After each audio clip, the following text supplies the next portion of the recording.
It's important to run updates on any computer device that you have. For Windows, these updates are not necessarily automatic. So it's important that you schedule a time, maybe 1 to 2 times per month, to force those updates to run. In terms of Windows, the second Tuesday of each month is Patch Tuesday. There's also periodic updates that are deployed throughout the calendar year. But if you plan to run updates yourself on your own device 1 to 2 times per month, you should be able to grab anything that's really important for your device. To find the updates, start by clicking the Windows key and then just simply type update and hit enter. That will open the Windows Update screen, and you can quickly see if you have any updates that are pending. You can click check for updates, and then your device will look to see if there's anything pending that's waiting kind of in the wings. So right now we're just kind of waiting to see if anything comes through, even though it showed that it was updated.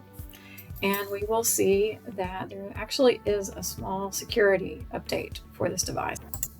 So we can see there is a small security patch that was waiting, and we can see that it is part of the Microsoft Defender antivirus. So that's an important thing that we want to install. So that was a very quick one. It shows that it completed, and we can double check by just clicking check for updates to make sure there isn't some other thing that's waiting for our device. So after we click that again, we're going to go through another cycle of checking for updates, and we will find that our computer is in fact as up to date as it can be at this moment. Let's look at one further example of a different kind of update that you may encounter.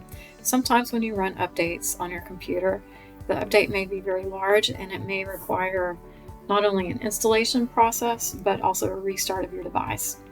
If you see an update like this, number one, be sure that your device is plugged in, and then allow the process to complete without interruption.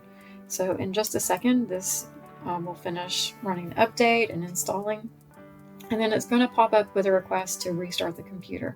If that happens to your device, allow it to restart and do not interrupt the process until it's complete. And there we see the pop-ups now. In this example, I would go ahead and hit restart to allow the device to complete those updates completely.